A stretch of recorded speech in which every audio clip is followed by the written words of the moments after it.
Hey everybody, welcome back to MacTax. Today we got a special guest, Cory Gayman. How are you doing, Cory? Great. How are you doing today, Justin? I'm doing great. Thanks for taking the time, hopping on. Why don't you tell us, a little bit about yourself, about your firm, how you got started? Yeah, sure thing.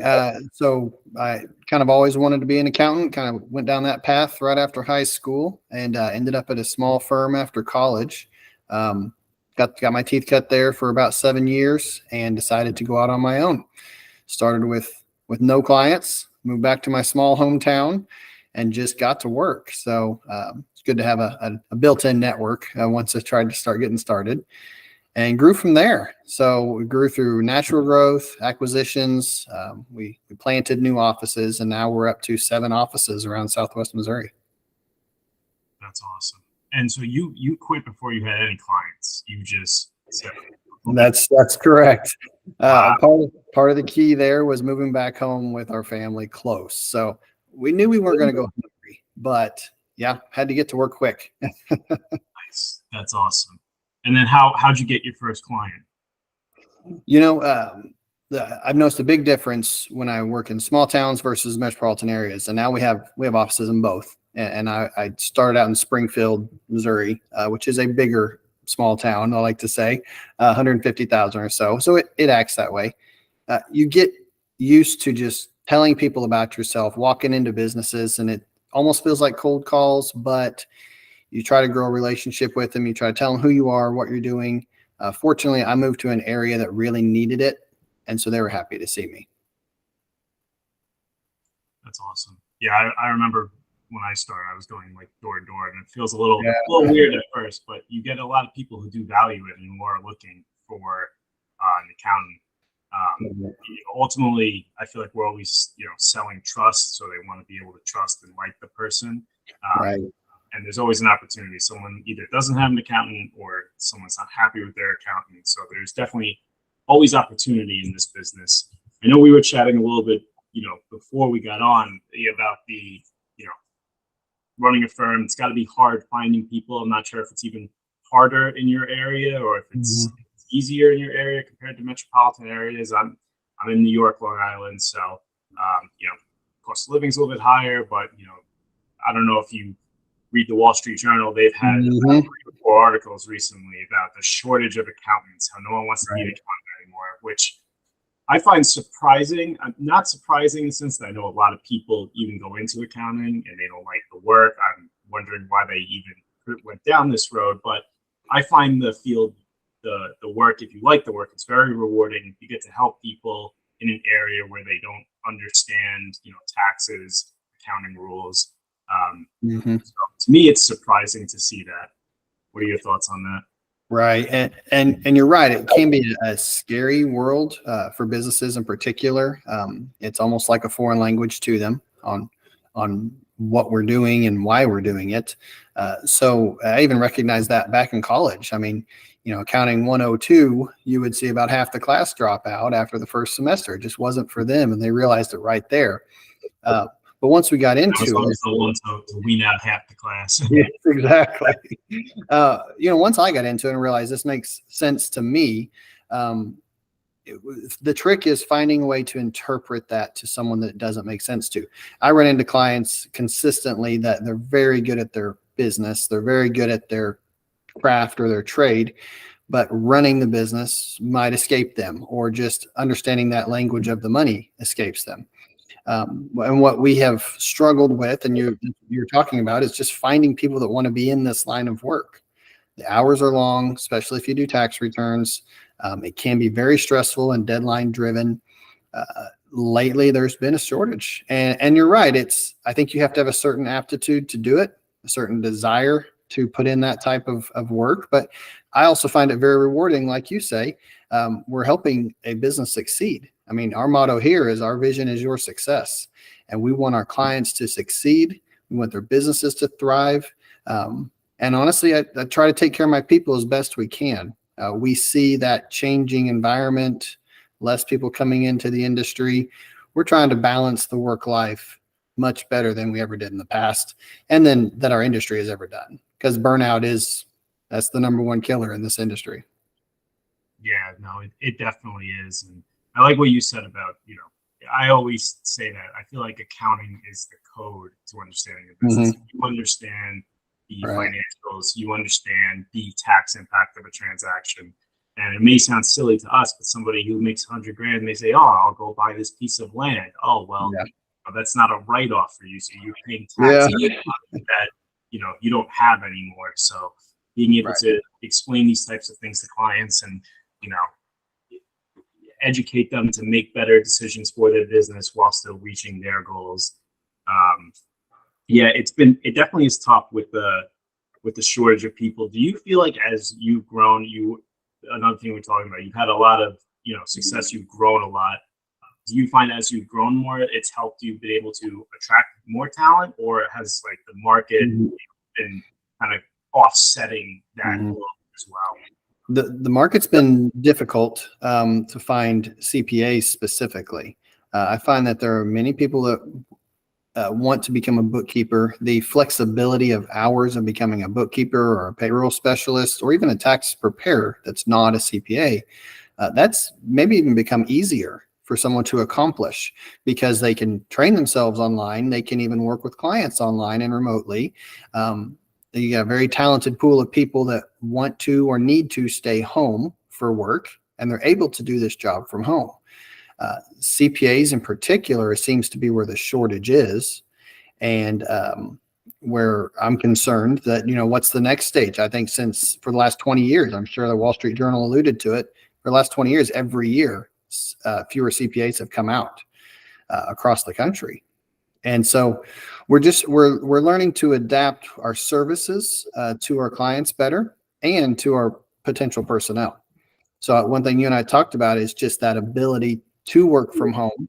I've always pushed it, but it really came to a head during COVID, right? We had to. Everybody had to figure it out. And fortunately, we were ahead of the game. We already had those remote services put in place, and we just went home and got to work. And we've tried to hone that down and iron out the wrinkles along the way and really put out a better product for our clients and a more convenient product for my employees. It's always a fun topic of working from home. And I think we are in a different industry where it's not the norm. Like somebody can work from home and we know if they're working or not because there's a specific deliverable or task that needs to get done. Right. So it's, and everything with us is billable hours. You got to track your time. So this return took me 20 hours, or I was supposed to take you 4 while we were doing the other 16. So it's really, we're in a good industry that work from home can be a thing as long as, everyone's responsible and professional about, handling their work. And it really is a great thing. Most things are paperless nowadays, which is good. Our job really is, definitely a great job to work from home or a hybrid model. I find if you're new to accounting, I feel like it's better to be in the office because I know me personally, I could have never learned this working from home. I need somebody to take over. Hey, here, let me drive. Let me show you. And one thing we've done is even new employees, if they're brand new to us and we don't have that rapport built with them or that trust from a long term, we would like them to come in a little bit first, or at least for some training, get used to everybody. Let us get used to them as well and build that trust and that relationship. So when they do go home, we know they're working, they're getting a good support system behind them.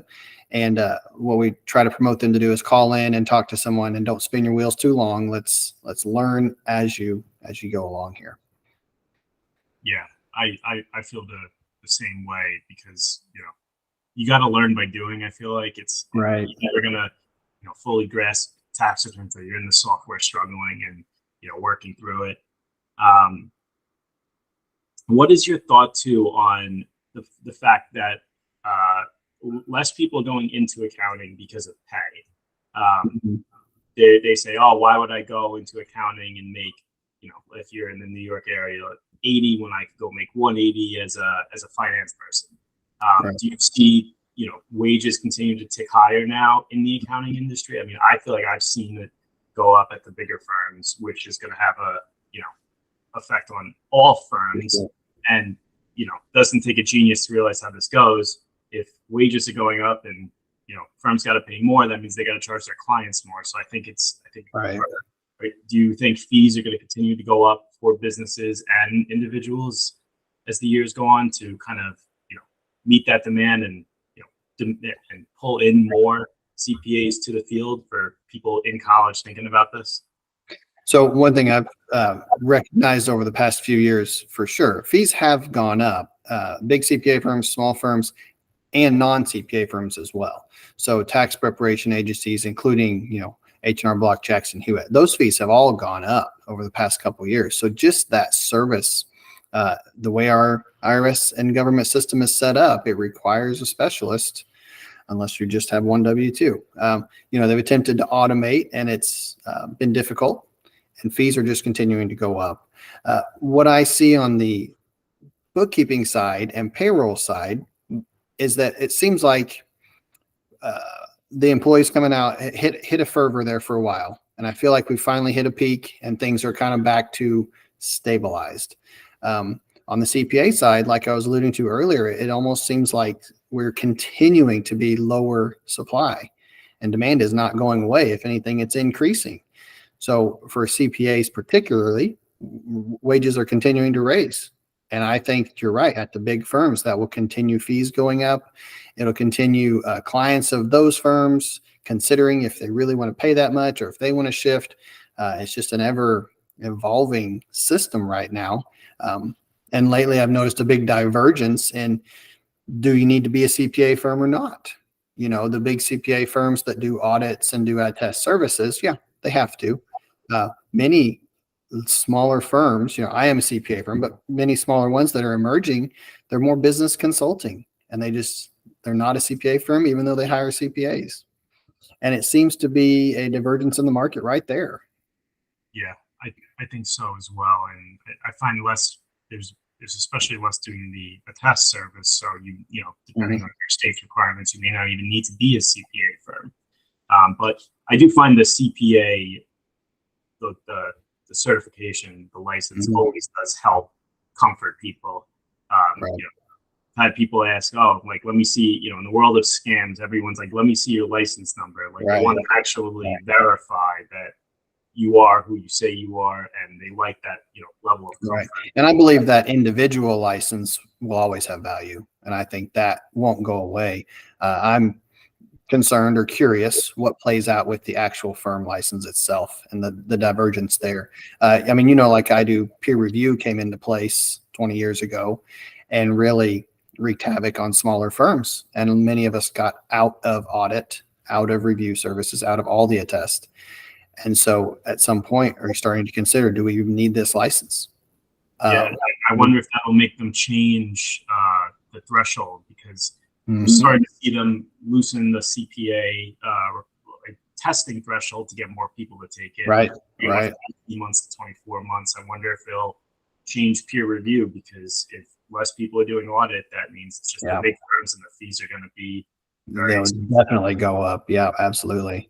Yeah, it's just a whole snowball effect. How do you see, on the topic of changing environment, how do you see AI and other emerging technologies affecting our space? I feel like accounting is ripe for disruption, but no one wants to touch it because, like you said, every time they try and make things simple, it gets more complicated. Right. Whether it's like crypto on the individual side, businesses, there's never-ending rules, deductions, changing laws. On the individual side, there's more than just crypto. There's green energy tax credits, and it's every year it just seems to get more and more complicated. Yeah. And so AI is really, it's poised to change the game. They've been toying with it for a while, even as far as mainly in bookkeeping services, I would say. And now you're starting to see it in your tax planning services as well. And sure, it could be a great thing. You get a computer that scans laws and potential outcomes in seconds that takes us hours and days and weeks to do. It could be a great thing. The big concern is, are they relying on the correct material? Are they relying on what the IRS says, or are they relying on what they found on Google, the AI itself? So there is some concern there about the reference that it uses, but it's not going to go away. And my point of view is we need to figure out how to utilize this, how to make it part of what we do, without fully relying on it, and always having that personal check and that expert check on top of it. I think, we see that. Helping you scale, especially with the shortage of accountants. Sure. Do you think it's coming at a good time? It really is, unfortunately, for labor force, but it was necessary. That's how history works. Suddenly there's not enough people to work, and so someone invents something that helps that, and then the wage settles down and stabilizes, and then everybody becomes on the same page again. There's always a balance that has to be approached, and the lockdowns and COVID really pushed us to do some of that, pushed some innovation, pushed some the idea of remote services. When I started back in 2014, I wanted a portal, I wanted e-signatures, I wanted all this. And here in the Midwest, at least, that was a foreign concept. These small firms, we're still struggling to get some people with emails around here. That's just part of it.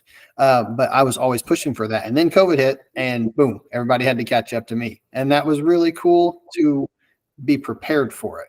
And like I said, we just went home and got to work. We even have all of our offices share a server. So we were already doing that. And we're able to just easily work with our clients across the country right from home. That's awesome. What has played, in addition to being like ahead on technology, it sounds like that's been a driver of you guys with your growth. You have how many offices? 7 offices. 7 offices. Are you more leaning on the advising side as well, in addition to tax prep? Like, has that been a driver of your growth, or what's been the main driver to get from, no clients moving back home to 7 offices? Yeah. Big accomplishment.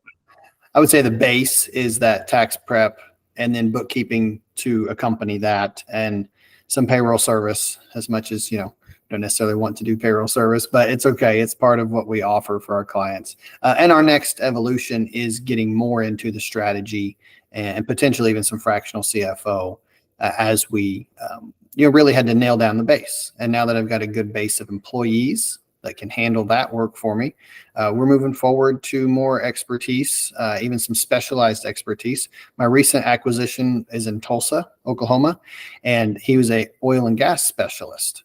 So that's very exciting to have a whole new specialty in the firm. And, he's close to, he's retirement age, but he's got all this wealth of knowledge, of personal experience for the last, 50 years, at least 60 years, maybe, in oil and gas. And it's a whole new market that we can jump into. So our advisor. So many particular, oil and gas tax deductions and credits. Right. So that's an exciting area to get into. Always want to learn more about that, and even the whole farming income as well. Maybe one day down the road, get well versed in that. We are farming specialists, that's for sure. That's around awesome. Here. For you guys, it applies much more out there. Yeah, about 80% of our clients probably have some sort of farm that we need to make sure it's an actual farm and advise them correctly. And you're right. Farming and oil and gas in particular have had pretty supreme lobbyists over the last couple hundred years. And so they have special rules and they have special deductions, and we're here to know those and here to help people navigate those. That's pretty cool. That's got to be a nice niche area for you guys. I don't know, at least maybe it's because I'm in New York. I don't know many people working on farms, farm tax returns. Yeah, it's interesting to get to know, and it's funny sometimes just talking about it, because you're talking about dead cows, 2-year-old cows, heifers, steers. I mean, things that sometimes an IRS agent calls and they don't know what they're talking about. They just know the words, but we do, and our clients do. And then we've grown up here and we understand this. This is the way of life here. So to us, it's normal. That's actually a topic I don't even have written down here, but it's a good one. What do you? The IRS, there's so many times we're sending stuff to the IRS and we're like, there's no way the person picking this up is going to have it's so complicated. Right. They have such limited staff. What are your thoughts on where the IRS is right now? I mean, I know we're seeing, we focus on a lot of crypto clients here as well. Mm-hmm. We're seeing an influx of clients getting notices, particularly the CP 2000 notice of missing crypto reports, and they have these huge tax bills for all proceeds and no cost basis. but it's all automated notices. It's like, and then you call up the IRS, you ask for an extension, the agent, and you may not even get through to an agent.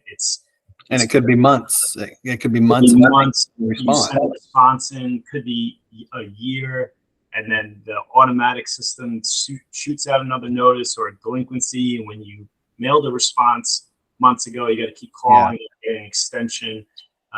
What are your thoughts on the IRS with them scaling up, with where they're at? Yeah. I believe the automated notices are frustrating. I don't know if that's a product of AI or how their system works with that. But you get these clients and they'll get a notice, and especially if it's a bill, they're scared, and they really are. And then we can't call the IRS. We can't get a response from them. Months and months are going by, and these clients are legitimately scared and worried, even though we all believe they did the right thing, us included, and them, and probably the IRS. And they do know too. The IRS even knows. The agents will say, "Yeah, we know that this is just an absurd number, but they didn't report it." But a lot of people don't even know the reporting requirements. They don't even, my wife likes to make fun of me because I always say this, but crypto is like the first question on the return, but returns are so complicated. Even for us professionals, a regular, individual taxpayer, certainly, they're going to miss things. They're going to not understand certain things. It is quite complicated. And there was such a boom with the retail investment ease of everything. And with, Webull and Robinhood and just all those that popped up all of a sudden, and you could suddenly buy crypto. And then you could get a card, right? And you could go spend that crypto. And they didn't realize every single time they did something, it was a transaction and had taxable consequences. We dug into crypto quite a bit as well. I know you have also. And, we've been pushing people towards Zen Ledger and a few things like that to try to consolidate, try to organize their information. But sometimes they're on 6 or 8 different platforms. And so we have, you got to get it from everywhere. And they don't even know. They don't know what they've done. But yeah, that goes to the IRS from the other side, and they get this CP 2000, and then they get a large bill, and everybody's nervous. Then could be a year go by. So with the IRS, we just need better communication with them. We need better ability to do that. Recently, we subscribed to a service, InQ maybe. We have to pay for it. I've heard of this. I've heard it's good. You get a spot on the tax practitioner line. It is really good, actually, but it's also frustrating. Why do I have to pay for a separate service because I think we're paying $300 a month. And I think as you sit on it for minutes, you use your time up. Why should I have to pay for that just to call them and to make the system work? So that's frustrating. However, the service is great. We do get right in. Yeah, so I wonder if they're going to crack down on that or disallow it. I'm not sure how it even works, to be honest with you. It's but it has worked. So I have heard that. I'm just happy to have a callback feature. I don't have to Exactly. It's funny. I was talking to someone the other day, and they got a letter back that said the IRS wanted 692 days extra to review the situation. I don't know if that just got popped out of a computer or what. But that's what it asked for. And that was really strange. So it makes you just think something's not right there. So as far as my thoughts on it, I just want it to be better. But I don't. It really is frustrating when you can't even get through it. So, a lot of people, think, the IRS having more agents is going to be more audits. Yes, probably, most likely. But there's a lot of people who need issues resolved. That can't get their issues resolved due to lack of staff as well. So it's a double-edged sword. Can get it resolved just in in examinations, in an easy, quick, hey, we need some proof on this. We send it in. That's it. Maybe the audits don't increase. Maybe the examinations increase, and that's not so bad. Right. Yeah, that's very true. Yeah, we use Zen Ledger.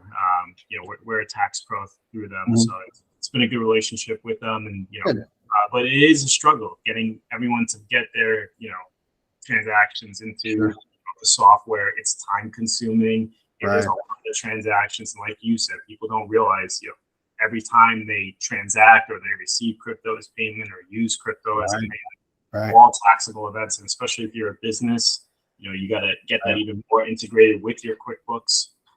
So we've been pushing a lot of clients, the business clients, to check out Bitwave, which integrates directly within, their software. Yeah. But it is complicated. Right. And then you need to charge for it. And we've done, you do end up doing so much work that you really need to charge fairly for yourself. And then they feel like that's probably too much because they didn't make any money in the end of the day. There's a lot of catch-22 that goes on with that. Yeah, crypto is unfortunately, it is expensive when you get into the thousands of transactions. And we try and, the best we can, we try and get them to upload everything to Zenledger. And we say, hey, this is what it's going to cost you.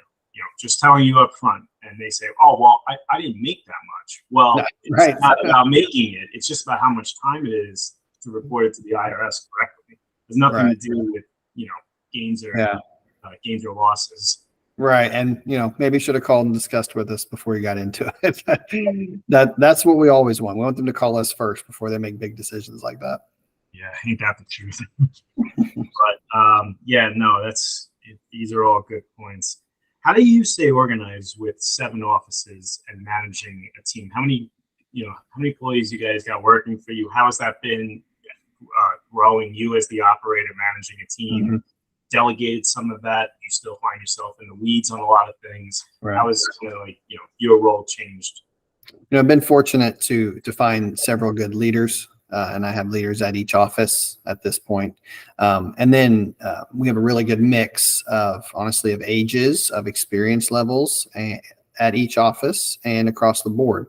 And with us being connected the way we are remotely, we can help each other. So it really does feel like one firm with just 7 different locations. You can feel like you're down the hall from each other because we use Messenger and phone calls and shared server anyway.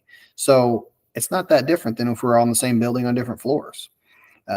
And so the good thing is I've been able to finally start to pull out just a little bit. I don't have to do as much of the day-to-day, but I can advise my leaders. I can stay in touch with them. Sure, I do some work occasionally. Also, some actual detailed work or several tax returns that I've kept for myself just because of the relationships.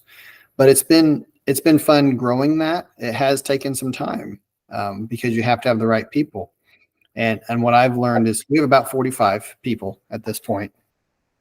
Developing the right culture and the right tone of the entire firm has been really important. Just a couple of weeks ago, we had a workshop where I brought everyone from every office to my hometown, where the main office is.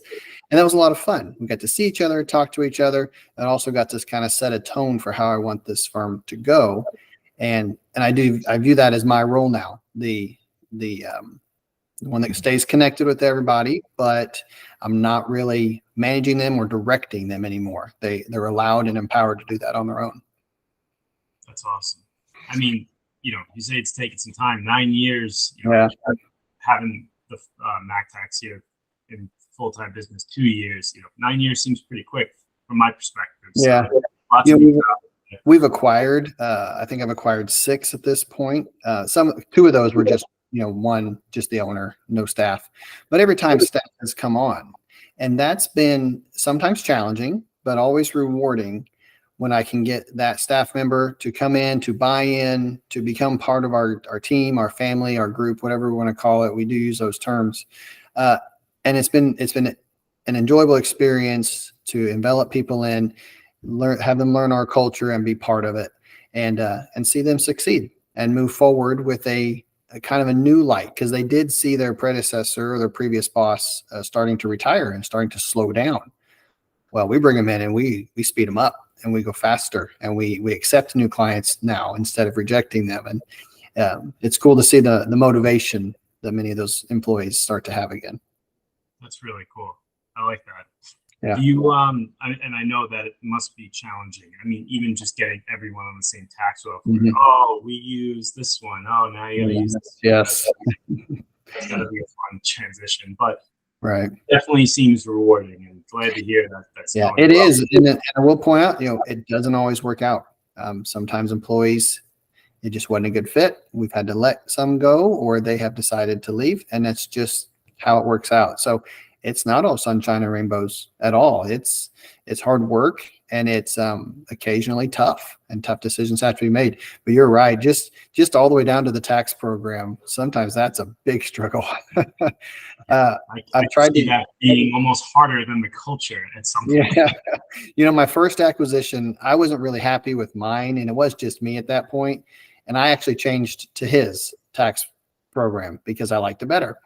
And since then, everyone has changed to mine. And it can be a struggle to teach someone that's been doing the same program for 30 years, suddenly a brand new one. What are you guys using that you like that made you switch? We're using Drake. It's really made for smaller firms. It's very inexpensive and very good customer service, though. I really don't have many reasons to switch away from it at this point. My most recent acquisition uses Lacert, and it has handled the oil and gas better. And so we may keep it on a per return basis, but we're talking substantial difference in cost. I mean, so it's a couple thousand. We have UltraPact, which is the smaller version of like the Go systems for smaller firms, which we were familiar with at the bigger firms, was Go systems and OneSource. Gotcha. Yeah. It was I think Lacert, he paid almost $20,000 last year for it. And I paid $2,000 for Drake and did 5,000 returns. So, I mean, it's when you're looking at dollars and cents on just that practice part of it, it's hard to tear away from it if it's not working. Yeah. And it's working. But I believe Lacert is always a per return system, which is. That's part of the problem. There's a base. Yeah. There's a base, and then there's a RFP or something like that you have to pay to e-file each one. So Drake's not like that either. Yeah. I got a selfish question. How is your email obsession? You get to inbox zero every day? How do you stay organized? Me, I have like an obsession. It's gotta I get stressed when there's emails in there. Yeah. I wish I did. That's not a sustainable model. I wish I did. Maybe I get to zero once a month. Nice. I attempt it, but if I'm gone for 2 days, it's over 150. If I'm gone for 3, it can get up to 400 or 500 pretty quick. So, how do you handle that? Does that stress you out? How do you stay organized with 7 offices? Again, I've deferred a lot of the communication away from myself and to my managers and to my leaders. And I honestly think empowering those leaders to be able to make almost all the day-to-day decisions at their place is the biggest key. Obviously, there's a lot of trust that comes with that, and you have to trust they will know when it is important enough to call you. So my inbox, clients generally don't email me directly. It turns out to be a lot of other stuff that gets flooded in there. And I try to make sure I get back to clients, or I always encourage them, just because you're right. I am still answering for all the offices at some point or another. So I encourage all clients to copy someone else at the same time. And so it's become accustomed to them that I might not reply back right away. It might be a couple days, or maybe, someone at my office does reply back instead. So yeah, I get you though. When I see it says 500 unread emails, I got to start clicking them and getting them done. Well, that's good. It's good you got, staff and everyone looking after the clients in that sense. I got 2 more questions that I definitely want to ask you. 2023 tax season, what do you think individuals should be expecting? What should they be expecting? So from our perspective, we will have a more streamlined, efficient service for them. And I'm really excited about that. We're getting these offices to function more as one, and that will be a much quicker, faster turnaround and better system for our clients. Now, as far as what to expect from the IRS when the refunds are coming, always a crapshoot there. We're not sure. And there's honestly, hopefully, some good legislation that still might come out that gives us some things to work on. I am excited for a year where there's not a lot of change with 19, 20, 21, just all of them, something new every year, something new we had to explain. We had the stimulus credits, we had the stimulus checks, then we had the advanced child tax credit. I'm really just excited for a year where it feels much more normal. Last year was better, but I think this year is what I expect that to feel that way. Nice. And any advice for business owners that prior to 2023, anything you guys are talking to clients to be thinking about prior to year end that's like a recurring. You feel like you're just a broken record saying. One thing that's going to creep up on some of our business clients, we have some that are very profitable and they do want to buy something every year. I'm not really a proponent of that to, just go spend all of your cash to write off your taxes, spend 100,000 to save 20,000 or 15 or whatever. I always want to talk to them about it, see if they actually need it, if they're planning to buy it anyway for their process, and then let's do the timing. However, I'm sure you already know this, the bonus depreciation is moving back to 80% this year. And so we've enjoyed 100% for quite a while now on bonus depreciation. And most of my business owners don't remember or don't know the days of Section 179 where it was actually limited. So I have quite a few. You got to be profitable. You have to be profitable in your activity and then in your active work as well. So that moving to 80% will affect some. Here it's a lot of farmers, and you can spend 400,000 on a combine pretty easily, and you don't need to pay for it. You can put it on credit. So not always the best move to go do that, put it on credit, expect the deduction, or you do get the deduction and you write it all off and then you sell it next year and have to recapture it. So that's going to creep up on some people. And we talk a lot about that this time of year. If you should spend that money or if you should maybe not spend it and hold on till next year, or how to time those things is better. Yeah, the bonus depreciation is where my head's been going to hey, all these fixed assets aren't going to be 100% write-off. We're at 80. We're going to be dropping down to 60 even the year after. So it's going to decrease quickly. But, there's the 179 available if you are profitable. You can still run that off. The last question I got for you, and I'm going back to a previous topic that we were on. If someone's in college and they're listening to this and they're a business major, not sure where they want to go, what's your 2 cents on accounting to someone in college thinking about going down this path? Sure. So accounting, it's important in two different ways. One way that the industry is needed across the board. So to become an accountant and a CPA, you will always have a job. You can walk in any city, you can go in any region, and you can just work online if that's what your future looks like and have a job. So it's a extremely high demand job and low supply at the moment. So now is a good time to get in there. On the other hand, not everybody wants to be just an accountant, right? Let's say just an accountant. All business really needs that basis. All of my business owner clients, if they'd had one accounting class, we could understand each other better. Just one. So I know many business majors, MBAs in particular, you have to have several accounting classes, but I would encourage anyone that's interested in owning their own business ever, even if that's a photographer or a psychologist, if you're going to work for yourself and be your own business, get an accounting class in there, get the basics down, be able to understand what your tax preparer means by a P&L or a balance sheet, or what's the difference in why can't you write off your loan payments and your principal payments? A couple of those very basic things could help people understand their business better and be more profitable just in general. And it doesn't take a whole degree for that, just a couple classes. Yeah, I couldn't agree with you more. Pay attention in those accounting classes. It'll get you very far. Absolutely. And, low supply, high demand is always a good formula for, earnings potential. Right. And the only thing I could add to that is it's so versatile. Like you could work in a nonprofit as an accountant. You could open your own business.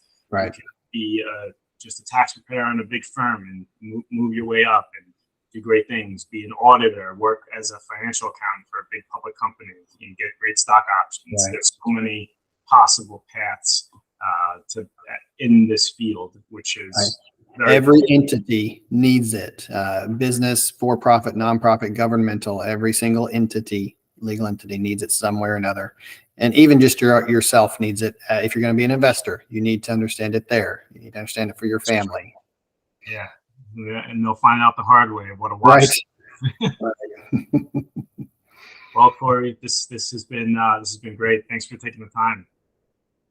No, thank you very much. I appreciate you having me on, and I think it's gone well, and covered a lot of good ground, a lot of territory.